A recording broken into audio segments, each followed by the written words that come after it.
निशंक होई रे मना, निर्भय होई रे मना, प्रचंड स्वविबळ पाठीशी नित्य आहे रे मना, नित्य आहे रे मना.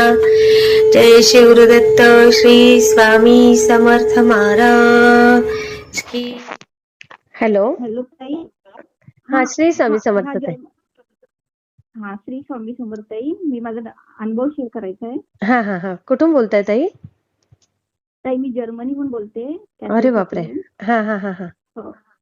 हा ताई, मला स्वामीचा खूप अनुभव येतात तिथं, म्हणजे अच्छा. जर्मनीत आल्यापासून तर खूपच येतात. हा हा हा. आणि म्हणजे जे आलेले आहेत ना अनुभव, ते मी सांगते तुम्हाला. हो हो, नाव सांगू शकता ताई?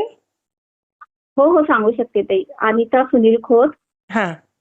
अरे वा. हा हा ताई, मी स्वामींची 2005 पासूनची, म्हणजे मी 12वीत होते ना तेव्हापासूनची सेवा करते. बापरे. म्हणजे हा. आणि ताई, म्हणजे माझं माहेर नरसोबाची वाडी. अच्छा. हा हा हा. मस्त. माहित आहे ना नरसोबाची वाडी? माहित आहे ना ताई? हो, मग दत्तांचं एवढं मोठं स्थान आहे ते.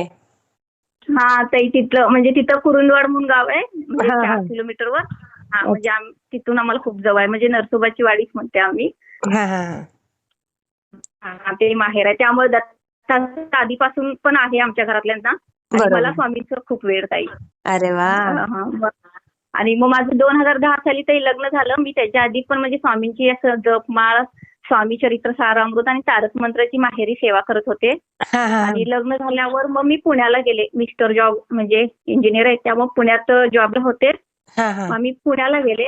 आणि 2012 साली ना माझ्या माहेरची फॅमिली ट्रिप निघाली. औरंगाबाद, शेगाव, अच्छा अच्छा. हा हा. शिर्डी आणि अक्कलकोट. हा हा हा. माझ्याकडे पुण्यात चालू आहे आणि मला तिथून घेऊन गेले. आणि आम्ही सगळं करून लास्टला ना स्वामींच्या तिथं अक्कलकोटला आले. अच्छा. ताई, मी पुण्यात होते ना, तरी पण माझी खूप इच्छा होती की स्वामी, मी तुम्हाला जरी फोटो आणणार असेल, मूर्ती आणणार असेल, तर अक्कलकोट मधूनच आणणार. म्हणजे मी कधी अक्कलकोट, हो, म्हणजे मी फक्त ते स्वामी चरित्र सारांचं पुस्तक आहे ना, ग्रंथ, त्याचीच पूजा करायची देवाऱ्यावर. त्यावेळी पण माझी खूप इच्छा की कधी मला तुम्ही बोलवशील ना, त्यावेळीच मी तुमचा फोटो तिथून घेऊन येणार. आणि तो योग मला पहिल्यांदा आला तिथं 2012 साली. किती छान. बघा ना, 2005 पासून 2012 साली मी अक्कलकोटला गेली ताई. मग तिथं मग आम्ही सगळीजण दर्शन घेऊन ना, असं आम्ही खूप गर्दी होती आणि आम्ही असं जप घालत बसले होते काय ताई. आणि एक मुलगा आला. असं त्याग वगैरे असं येतात. मला त्याच्या आधी पण कॉलेजमध्ये असताना येत होते. मी कुठलीही गोष्ट म्हणजे काही चांगलं घडो म्हणजे वाईट घडो, मी नुसतं श्री स्वामी समोर, माझ्या गळ्यात पण लॉकेट श्री माझं.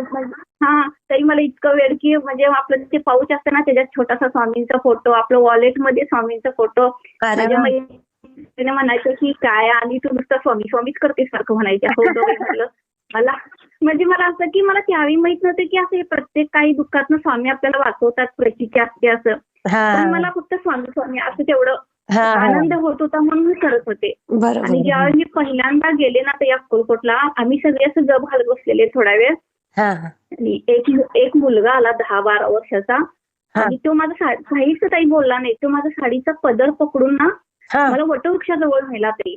आणि सगळे मला आणि मी पण आश्चर्य झाले, हो बोलत पण आणि मला कुठे घेऊन चाललाय म्हणले. आणि मी त्याच्याशी बोलते, काय रे काय हवंय तुला, काय काम आहे, माझं पदर सोड म्हणते. माझ्या माहेरची सगळे म्हणतात, बघ तुला कोण काय ते स्वामी झाले का बघ, म्हणतात तुला नेतात ते कुठं नेते बघ तरी म्हणले काय. आणि तो मला ताई, आणि मी वटवृक्षाजवळ गेले तिथं तो. आणि तिथं गेल्यावर तो मला म्हणतो की दीदी तुझी काय इच्छा आहे सांग. अरे बापरे. मी म्हणलं ताई, दीदी तुझी काय इच्छा आहे सांग म्हणलं. मम्मी म्हणलं मी तुला का सांगू रे, नाही सांग तुझी इच्छा काय असेल ते, तुझी इच्छा पूर्ण होत्या बघ म्हणलं. काय बापरे म्हणलं. हो ताई, 2012चा अनुभव आहे माझा सगळ्यात. मग मी म्हटलं बघ माझं 2010 साली लग्न झालंय आणि मला फक्त बाळ हवंय. मला मुलगी झाली तरी चालेल, मुलगा झाला तरी चालेल, पण मला बाळ पाहिजे बाबा म्हटलं. तू काय म्हणला ताई सांगा. ऑगस्ट महिन्यात गेलतो. तुझी 1 वर्षाच्या आत इच्छा पूर्ण होते दीदी म्हणला. 1 वर्षाच्या आत इच्छा पूर्ण होते, फक्त तुला एक सांगेल तेवढं करणार का तू नवस म्हणला. हो मी करेन म्हणलं, तू सांग म्हणलं. हा ते मी फोटो सगळे शेअर करते. तुम्ही ज्यावेळी ते व्हिडिओ शेअर करताना त्यावेळी फोटो सगळे दाखवा काय त्यांना. हो हो त्यावेळी वटवृक्षाला ना ताई असं लाल कापडामध्ये नारळ बांधून की त्या वटवृक्षाला बांधलेला आहे काय. तो हा हा फोटो आहे माझ्याकडे आता. हा हा लॅपटॉप मध्ये काढलेला आहे मी तो. हा हा आणि तो मुलगा म्हणला की ताई तू ज्यावेळी नवस करायचीस ना त्यावेळी तू फक्त हे असं एका पिसामध्ये नारळ किती ह्या वटवृक्षाला बांधायचं तू. अरे ठीक आहे बापरे म्हणले एवढी. हा एवढंच तुझं बाकी काय नाही नवस सुटला म्हणून म्हणले. हा मग मी म्हणलं ठीक आहे मुलं पण मला माहित नाही म्हटलं तर मी नवस फेडायला कधी येईन जरी झालं तरी बरोबर आहे ना. हा बाळ बरोबर कधी होईल हा ना. आणि बरोबर बाळ कधी आणि तरी पण मी म्हटलं की मी ज्यावेळी नवस फेडायला येईन त्यावेळी तू मला नाही भेटला तर मी काय करू म्हणलं त्यावेळी तू कसं असू शकतील. हा असं मी पण त्याला परत विचारले. आपल्याला वाटतं ना आपण आता हो, नवस मागावे हो, तरी तेव्हाच भेटू दे असं. ते बरोबर म्हणलं दीदी तुला इथं कोणी आलं तरी सांगेल आणि नाही तरी तू म्हणजे तुझी इच्छा ना काय पण असं म्हणजे होईल तुला भेटेल असं म्हणले. ठीक आहे म्हणलो. आणि ताई आम्ही ठीक आहे म्हणलं इकडे तिकडे बघतो तर ते मुलगा पण मला आम्हाला कुणाला दिसेना नंतर. अगं बाई आणि म्हणजे मग मला हो मला सामान सगळे चिडू आले माझी माहेरची. तुला हा. स्वामींनीच दर्शन दिले स्वामींनीच दर्शन दिले. खरंच मग खरंच हा आणि ताई ऑगस्टला गेले आणि ऑक्टोबरला मला गुड न्यूज पण कळाली ताई. अरे तुम्हाला वा मेन सांगायचं. मग हो काय लगेच बाळ ताई काय 2 तुमचं बाबा की बेबी मुलगी आहे अरे वा पहिली मुलगी होती. हो मुलगीच होती आणि अरे नंतर मुलगा झाला ताई. अरे वा मुलगी आता ती 10 वर्षाची आहे. हो अरे बापरे हो मग झालं ते. मग आम्ही परत नवस फिरायला गेलो मुलगीला घेऊन मी माझी मम्मी पप्पा पुण्यातून. हा आणि असं रात्री रात्री प्रवास करत होतो बसने आणि सकाळी गेले आणि आंघोळ वगैरे करून काकड आरतीला गेले. हा आणि सांगते ना ताई तिथं सगळं झाल्यानंतर आम्ही पुजाऱ्यांना सांगते मी की मला असं असं मी म्हणजे आले होते 2-4 वर्षापूर्वी आणि मला एका मुलग्यानं सांगितलं इथं वटवृक्षाला तुझं नवस फेडायसाठी पिसात नारळ वगैरे बांधतो. हा ते पुजारी म्हणले ताई मी तर म्हणजे त्यांचं आता आठवत नाही मला किती वर्ष सांगितले. म्हणजे असं जवळजवळ 10 किंवा 20-22 वर्ष मी तर सेवा करतोय. मला एकदा सुद्धा वटवृक्षाला नारळ दिसला नाही. तुम्हाला कसं दिसला सांगा म्हणतात. अगं बाई हो म्हणलं हो. मग मी म्हणलं मग ते मला पुजारी म्हणत होते की इथं नारळ म्हणजे 5 नारळाचं तोरण वगैरे असतं ना हे हा. बांधू शकतात हे होतं म्हणले. हा पण मी पाहिलंच नाही म्हणले. मला म्हणजे असं वेड्यातच काढायला लागले. मी अगं बाई म्हणलं माझ्याकडे फोटो आहे म्हटलं. हा. बरं ठीक आहे ताई फोटो असेल तर पण आता मी कसं फेडू म्हणलो. मग त्यांनी मला त्यावेळी नंतर कसं त्या वटवृक्षाच्या साईडनं ताई ना सगळं असं हे केलेलं आहे आता ग्रीन हा. केलेलं आहे बघा. बरोबर बरोबर आणि ते वटवृक्षाच्या ताई तिथं तुम्हाला बघितलंय ना त्याचा हात आल्यासारखं झालेलं हो आहे हो हो वटवृक्षातनं. हो हो हा तिथंच आहे बघा सेम. मी फोटो दाखवते तुम्हाला पाठवते. पाठवा तिथंच पाठवा आहे ते नारळ त्या वटवृक्षाच्या हाताच्या वरच बांधलेलं आहे काय. अरे मग बापरे ते पुजारी म्हणले हा मग नाही म्हणले आम्ही तरी पाहिलंच नाही पण तुम्ही कसं काय. मला काय माहित त्यावेळी कसं योगा की म्हणजे आता मला असं अनुभव शेअर करायचा आहे का काय. पण मी त्यावेळी आम्हाला कसं फोटो काढायची सवयच होती म्हणजे सगळे कुठं जाईल तिथं. हा. आणि ते मला आता कायम म्हणजे स्वामींची बघा ना लीला कशी असते की हो. जितकी तुला पुढे जे सांगायची आहे माहिती. हो आणि मग ते पुजारी म्हणले की ताई काही नको करू तुमच्या इच्छेने तुम्हाला किती दक्षिणा द्यायची द्या आणि म्हणजे तुमचा नवस फिटला म्हणा. अय्या. ठीक आहे म्हटलं मग आम्हाला ते काय झालंच नाही शेवटी. म्हणजे त्यांनी ते दोरा वगैरे पण नाही नारळाचं तोरण पण नाही बांधू देत होते. त्यानंतर मग आम्ही दक्षिणा ठेवले नवस फिटला म्हणून आले. सगळं चांगलं झालं. त्याच्यानंतर ताई मी पहिल्यांदा इकडे आले ना 2021 साली आले ऑगस्ट महिन्यात हा, हा. 12 ऑगस्टला. मग त्यावेळी त्याच्या आधी लॉकडाऊन असल्यामुळे आम्ही कोल्हापूरला इचलकरंजी माझं सासर आहे. हा, हा, हा. मग आम्ही 2 वर्ष तिकडेच होते पुण्यातून ते लॉकडाऊन पडलं म्हणताना. बरोबर मग हो. तिथं मी जात होते. हा मग यायच्या वेळी मला खूप स्वामींना भेटायची होतं की अक्कलकोटला जायचं माझ्या मुलांना आता कधी येईन मला माहित नाही म्हणून. आणि बरोबर बरोबर मग महापूर आल्यामुळे ते सगळंच काही राहिलं माझ्याकडून नाही झालं जाणं स्वामींच्याकडं. हा. मग मी येताना माझी जपमाळ फोटो सगळं घेऊन आले होते इकडं अरे वा आपलं जर्मनीला येताना. हा मी सेवा नाही चुकवत ताई. वा वा वा सगळं घेऊन आले ताई. आणि माझे महिनाभर पहिला माझे मिस्टर आले होते ना 1 महिना. हो. आणि त्याच्यानंतर मी आले. मग माझ्याकडे मोठ्या येताना मी पहिल्यांदाच ट्रॅव्हलिंग करत होतं त्यामुळे मला एवढं इंटरनॅशनलचं काही माहित नव्हतं. बरोबर माझी मैत्रीण होती ती एक हा. म्हणजे दुसरी त्यांना पण मी पहिल्यांदाच पाहिलं होतं. अशीच ह्यांच्या कलीगची बायको होती ती. हा, हा, हा. आणि माझा मुलगा त्यावेळी 3 वर्षाचा होता आणि मुलगी 7 वर्षाची होती ताई. आणि मोठ्या 6 बॅगा होत्या आणि मला आपलं कसं आहे चेकिंग झाल्यावर म्हणजे पेरेंट्सला पाठवत नाहीत ना तर बरोबर आपल्याला सर्व करावं लागतंय. मला काहीच कळेना की एवढ्या मोठ्या बॅगा म्हणजे माझा मुलगा पण खूप रडत होता ताई. काहीच करू देत नव्हता. आणि मी म्हणलं स्वामी माझी किती परीक्षा हो स्वामी मी काय करू म्हणलो ताई. एक कुठला माणूस आला मला माहित नाही अजून पण हा. त्यानं मला तिथं चेअरवर बसा म्हटला, सगळं माझं सगळं ताई करून दिली बा त्यांनी. अरे वा. सगळं चेकआउट सगळं. हा ताई, माझ्या बॅगा सगळं झालं, लगेज वगैरे सगळं गेलं वरती. आणि हा. तुम्ही जावा ताई, सगळं झाले म्हणलं. आणि मग मी नंतर माझ्या मैत्रिणीला म्हटले त्यांना, ती नंतर माझी मैत्रीण म्हणते की अगं मुझे लगा की वो तुम्हारा रिश्तेदार है वो मतलब मी तिला म्हणले की तुम्हारा क्यों नहीं किया वो सब मेरा क्यों करा? अरे मुझे लगा की वो तुम्हारा ही रिश्तेदार है ऐसे. बघा. हा ना ताई. मग मी स्वामी. म्हणलो की बापरे, माझे स्वामी माझं लगेच ऐकले आणि माझ्या लगेच धाव घेतली आणि आले ताई. सगळं झालं व्यवस्थित. अरे. प्रवास पण व्यवस्थित झाला. माझा प्रवासात पण जप चालू होता ताई, म्हणजे कंटिन्यू पहिल्यांदा करत होते. सगळं झालं. आणि इथं आल्यावर मग मला असं सारखं वाटत होतं स्वामी मला अक्कलकोटला यायला जमलं नाही, झालं नाही. 8च दिवसात ताई स्वामी माझ्या लगेच स्वप्नात आले. अरे वा. इथं आल्यावर हा, स्वप्नात तर खूप दर्शन देतात ताई मला. 8 दिवसात स्वप्नात आल्यानंतर बघा ना, मला जर्मनीत असं म्हणजे मंदिर भेटलं स्वामींचं, म्हणजे स्वप्नात. हा, आणि हा. मी गेलेली आहे तिथं मंदिरात मिस्टरांना वगैरे घेऊन. आणि मी तिथंच बसले आणि माझे मिस्टर पुढे गेले. आणि मला तिथले पुजारी सांगतात स्वप्नात मग हे सगळं.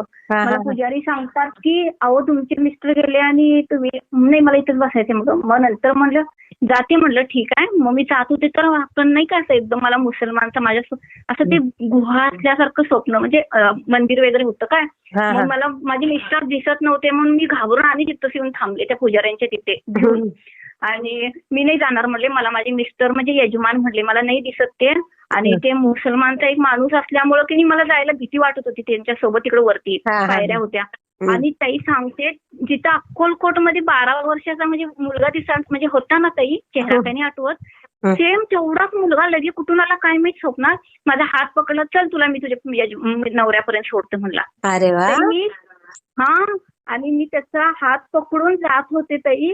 बघा ना, आपण म्हणतो ना एवढ्या मुलग्याच्या विश्वासावर आपण चाललो भेटायला, म्हणजे त्यांच्यासोबत. आणि मी त्या मुलग्याचा हात पकडलो तर ताई वरून साक्षात स्वामी समर्थ पायरीवर उतरत येत होते अरे वा. माझ्या स्वप्नात. हा, ते आपलं नाही का केशरी कलरचं धोतर भगव्या रंगाचं. हा, भगव्या रंगाचं. आणि मी त्या मुलग्याचा हात सोडला, इतकी धावत पळत गेले स्वामींच्याकडं. स्वामी तुम्ही मला दर्शन दिला स्वामी. बापरे, म्हणजे ताई मी इतकी, म्हणजे माझे डोळे सुद्धा मी उठून बघितले तर ते माझे डोळे पाण्यानं घालते. मग तिथून मग ते स्वप्न, म्हणजे मी जागीच झाली ना, उठून बसले. ते स्वप्न होतं. मग मला वाटलं की साक्षात स्वामी दिसले ते. मग ते स्वप्नात होतं म्हटलं, मग मी जागी झाले. परत माझ्या मुलगीची, मग ते 8 दिवस झालं तरी माझी एक माळ जॉब सगळी सेवा चालू होती इथं आल्यावर. आणि माझी मुलगीच्या स्वप्नात बापरे आले त्याच्या.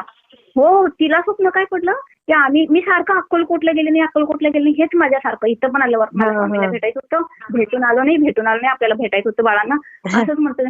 मग तिला पण बघा ना, म्हणजे ती आता मी सारखं स्वामींची गाणी वगैरे लावते ना टीव्हीवरती, मग ते अक्कलकोटचं वगैरे ते बघतात ना त्यांना मंदिर. आणि तिला पण माझी एक बहीण, मी आणि ती तिघी गाडीतून जात होते आणि गाडी बंद पडली. आणि मी माझ्या मुलगीला, ती बहीण माझी गाडीतच बसले आणि मी मुलगीला घेऊन चालत आम्ही अक्कलकोट मध्ये पोहोचले ताई. आणि तिला स्वप्न पडलं आणि तिला तिथल्या पुजाऱ्यांनी मला तिथलं तीर्थ प्यायला दिले. हा, ती मला सकाळी उठून सांगली, मम्मी आपण अक्कलकोटला जाऊन आलो बाई म्हणते स्वप्नात. बापरे म्हणलं. मग म्हणलं स्वामींनी आपल्याला स्वप्नात एवढं मला माझ्या मुलीला म्हणजे दर्शन द्यायला म्हणलं, मला आता सेवा वाढवायला पाहिजे म्हटलं. आणि मला इथं आम्ही कसं विंटर सीजनला आलो म्हणताना मग समर चालू होत होता, पण थोडा विंटर होता, मला इथं करमत नव्हतं. मग मी स्वामींचे 11 गुरुवार करायची ठरवली. मग 11 गुरुवारचे अनुभव सांगते जर्मनीतले. 11 गुरुवार करायचे ठरवले. लगेच सगळी माहिती घेतली आपल्या युट्यूबवर, पूजा लाईफस्टाईल वरती, ते सगळं बघितले, मी चालू केले. आणि मला कसं माझ्या प्रत्येक वाढदिवसाला, लग्नाच्या वाढदिवसाला, माझ्या मुलांच्या मिस्टरांच्या मला केंद्रात जायचं, म्हणजे स्वामींचा आशीर्वाद घ्यायचं, म्हणजे आधीपासून सवय होती. आणि माझा 4था गुरुवार बरोबर स्वामींचा म्हणजे गुरुवार होता त्या दिवशी. आणि मी स्वामींना म्हटले, सगळं झाली, पूजा वगैरे आरती झाली, आणि मी जप घालून तिथंच बसले स्वामींच्या समोर. मी बोलते ताई स्वामींशी, काही दुःख असतं सुख असतं, मी बोलत राहते नुसता. आणि स्वामी म्हटलं, मी प्रत्येक वाढदिवसाला केंद्रात येत होते आणि आता तुमचा आशीर्वाद आहे मला समजणार. म्हणलो ताई असं म्हणतोय तोपर्यंत एकदा मी 3 फुलं घालते ना. हॅलो. हा, बोला ताई. कट झाला होता. नाही, चालू होता, मध्ये मध्ये रेंज जात होती, आवाज येत नव्हता. मग मी असंच स्वामींना म्हटले की मला कसा आशीर्वाद भेटेल, तर एक नाही 2 फुलं पडली स्वामींच्या फोटोवरून खाली. अरे वा. हा ताई, मग मी इतकी खुश, स्वामी तुम्ही माझा ऐकला, मला केंद्रात जायची गरजच नाही स्वामी म्हटलं, मला दिला तुम्ही आशीर्वाद म्हटले ताई. खरंय मग खरंय. ते झालं. हा, मग 4था गुरुवार झाला काय, मग 10व्या गुरुवारी मग माझ्या त्यावेळीपासून माझ्या ताई दिव्यात चंद्र, मून, ते स्वामींची प्रतिकृती पण झालेली आहे. असं आपल्या अरे वा. त्रिशूळचा आकार. हो हो, सगळे फोटो मी तुम्हाला पाठवते ताई. पाठवा पाठवा. त्रिशूळच्या आकारमध्ये स्वामींची मूर्ती आहे. परत माझ्याकडे म्हणजे असं जास्वंदीचं फूल, परत बटरफ्लाय ताई, आपली सगळी झालेली आहेत आपल्या दिव्यात. हो हो. मग 10व्या गुरुवारी असं ते फूल वगैरे झालं. आणि 10व्या गुरुवार नंतर मग 11 उद्यापनच्या वेळी, उद्यापन झालं ना आपला 11वा गुरुवार, तर तरी मी तुम्हाला सांगते दिवशी दिवसभरात काहीच नाही, सेवा वगैरे झाली काहीच नाही, उदबत्ती नाही, काही नाही. आणि मला ना असं फक्त मला एकटीला म्हणजे मी हिनाफ्तर आणायचे विसरलेले ना स्वामींना, गडबडी झालं ना, आणि मग ते विसरून गेलं होतं. आणि माझी खंत एकच की स्वामी मी सगळं करते आणि तुम्हाला हिनाफ्तरच नाही, हिनाफ्तरच नाही, एक सारखं मला खंत होत होती. आणि मला त्या दिवशी ना इतका वास येत होता ना, मी माझ्या मुलगीला विचारले, मिस्टरना पण विचारले, आणि मी उदबत्ती लावले का बघून आले, उदबत्तीचा वास नाही तरी, आणि बाकी कुणालाच नाही वास येत. मी माझ्या मुलांना पण म्हटले तुम्ही सेंट मारलाय का रे, म्हणता ना नाही, उदबत्ती नाही, काहीच नाही तरी पण मला इतका छान सुगंध येत होता ना त्या दिवशी घरात. मग हो ताई, खूप म्हणजे मला, मग मी म्हटलं स्वामी माझ्या घरात आहेत म्हटलं, आणि मला असं वाटत पण नव्हतं की असं कोणी. हा, मग ते झालं. मग 11व्या वेळी मग उद्यापन पण ताई व्यवस्थित झालं सगळं. मी पुरणपोळीचा, हा ताई मी बेसनाचे लाडू तर मला येत पण नव्हते, मग मला माहित होतं ना स्वामीने बेसनाचे लाडू वगैरे आवडतात, तर मग मी ते युट्यूबवरनं बघून बेसनाचे लाडूचा नैवेद्य केला. पुरणपोळीचं तर ताई, हो ताई, मी पुरणपोळीचं तर सांगते, मला पहिल्यांदा इथं काहीच माहित नाही, 2 महिन्यात सगळं मी करायला लागले ना आल्याल्या, तर आम्ही सगळं हे करून, मग मी येताना आपण पहिल्यांदा येताना एवढं कुठं साहित्य सगळं घेऊन येतो ना, तर मी त्यांना ना ताई पुरणपोळीचं ते पुरण, आपलं चहाची गाळणी असते ना, त्यात मी त्यांना पुरण हे करून नैवेद्य दाखवलेला आहे ताई. बापरे बापरे. हो ताई, स्वामींची अशीच कृपा राहणार बघा तुमच्यावर. हो ताई, ते मी पुरणपोळी पण केले, बेसनाचे लाडू, म्हणजे जे, आणि मला योगायोगानं माझी मैत्रीण पण इथं ब्राह्मणांची भेटली. मग 11व्याच्या उद्यापन वेळी मी त्यांना बोलवून व्यवस्थित सगळं, त्यांना व्यवस्थित गिफ्ट वगैरे देऊन पुरणपोळीचं नैवेद्य करून सगळं मला 11 म्हणजे मी, आणि ताई मी संकल्प करताना स्वामींना म्हटलेली की मला खंड पडू देऊ नका. बरोबर. आणि हा 11 गुरुवार करताना, ते आता माझं 2 11 गुरुवार झाले, 2 वेळा झाले. वेळी पण ताई माझे, हो, मी आता स्वामींना पहिल्यांदा सांगितले मी 11 गुरुवार 11 वेळा करणार आहे ताई. हो हो, मी असंच ठरवले. आता सुद्धा माझे स्वामींचे गुरुवार चालू आहेत, 21 गुरुवार. परत माझं प्रकट दिनचं पण पारायण असते, दत्त जयंतीचं असते, पुण्यतिथीचं असते ताई, गुरुपौर्णिमेची सेवा असते, कोजागरी सगळी स्वामींची करते मी ताई. नाही ताई माझं खंड पण नाही पडू दिला. बघा, एवढं जर्मनीत राहून तुम्ही एवढं करता. ताई तुम्ही अजून फोटो आणि माझा व्हिडिओ बघितला, आणि उद्यापनचा व्हिडिओ पण मी बनवलेला आहे, मला पाठवा. हो, सगळं पाठवते. मग ते सगळं झालं. हा ताई, आणि एक सांगते काय, बटरफ्लायचा, हे खूप म्हणजे हे 11 गुरुवार मध्ये झालं. परत आता माझे मिस्टर कसं इथं असल्यावर बिझनेस ट्रिपमुळे त्यांना दुसऱ्या कंट्रीमध्ये जावं लागतं ना. आणि मला कसं, मी पुण्यात पण कधी एकटी राहत नव्हते, मला म्हणजे मी खूप, म्हणजे मला भीती वाटते असं राहायचं म्हणून. इथं आल्यावर आता बघा ना, स्वामी कसे आपले सवय म्हणजे सगळ्यात पार पाडतात. मग येतं काय ताई? येत. हा, आणि मग माझ्या मिस्टरांना जपानला वगैरे 15-15 दिवस जावं लागतं ना ताई. अरे बापरे. जपानला वगैरे हो जावं लागतं. मग मी, माझी 2 मुलं असते, पण मी पहिल्यांदा स्वामींना काय म्हणत होते, म्हणजे असं इथं बेल्जियमला आपलं बर्लिनला वगैरे जात होते त्यावेळी, स्वामी फक्त मला रात्री भीती वाटू देऊ नका, आणि मला एकदा रात्री झोप लागली की सकाळी सुटवा, आणि तुम्ही आहे मला माहित आहे म्हणत होते. आणि मी मुजरागला, आम्ही मुलं माझी, आम्ही झोपायला जायचो, आणि काही तसंच व्हायचं की मला रात्री झोप लागली की सकाळी जायची. अरे वा. पण त्याच्यापेक्षा पुढचं ऐका ना, काही जपानला वगैरे जायला लागले ना, तर माझे स्वामी म्हणजे स्वामींचा अवतार आपल्यापासून माहित होतं. 3 वेळा माझे मिस्टर गेले, म्हणजे जपानला 2 वेळा, बर्लिनला, म्युनिकला, कोलोनला वगैरे गेलेच ना, असं जावं लागतं त्यांना. तर ताई सांगते, त्यांनी माझे मिस्टर गेलेला रात्री बटरफ्लाय माझ्या घरात किचन मध्ये, तर माझे मिस्टर येऊपर्यंत बटरफ्लाय घरातच फिरत होतं. बापरे. हा हे 3 वेळा झालेलं आहे ताई, 3 वेळा बटरफ्लाय. बापरे. म्हणजे स्वामीच होते तुमच्या बरोबर. हो, स्वामीच आहेत. मग मी काय म्हणणार, बापरे म्हणणार, ह्याला हवा म्हणजे श्वास वगैरे असं नको म्हणणार. मग मी एक खिडकी ओपन ठेवणार, तर ताई रात्रभर सुद्धा ते जात नव्हतं. रात्रभर पेक्षा 15-15 दिवस घरातच राहणार. पण आता इतर वेळी ती माझ्या घरात, आता माझ्या घरात दिसणार पण नाही तुम्हाला. आता ये म्हणलं तरी पण नाही, आजूबाजूला पण मला बटरफ्लाय दिसत नाही बघा. आणि ज्यावेळी हे जाणार ना जपानला वगैरे, तर मी मग लास्ट टाइम आता गेले होते ना जानेवारी महिन्यात, त्यावेळी मी म्हणलं हे जायच्या आधीच आलं ते जपानला, हे अजून जाणार आहेत 12 वाजता तरच आलं. बापरे. म्हणलं माझ्या मिस्टरांना, हो हे स्वामी आहेत म्हणलं, ह्यांना नमस्कार करून जावा, ज्यावेळी तुम्ही जाता ना प्रत्येक वेळी बटरफ्लाय असते आमच्या रक्षणाला म्हणलं. माझे मिस्टर पडले, आम्ही सगळे पण. आता माझ्या मुलांना पण सवय झाल्या, मग मी बटरफ्लायला स्वामी आले म्हणतात. माझी मुलं स्वामींच्या फोटोला म्हणजे रोज त्यांना मुद्रातीन करून म्हणजे झोपायला तिच्या वेळी पाया पडून वगैरे सवय आहे. पण बटरफ्लायला सुद्धा ताई मी फोटो पण ते बटरफ्लायचं शेअर करते. हो हो, करा करा करा. खूप छान ताई, मी हे सगळं शेअर करते. हो ताई, चालेल. श्री स्वामी समर्थ ताई. मला कसा वाटला ते मला कमेंटमध्ये नक्की सांगा. आणि व्हिडिओ आवडला असेल तर लाईक, शेअर आणि सबस्क्राईब करायला विसरू नका. आणि हो, तुमचेही असेच काही अनुभव असतील तर या दिलेल्या नंबरवर रात्री 9 ते 10 ह्या वेळेमध्ये तुम्ही शेअर करू शकता.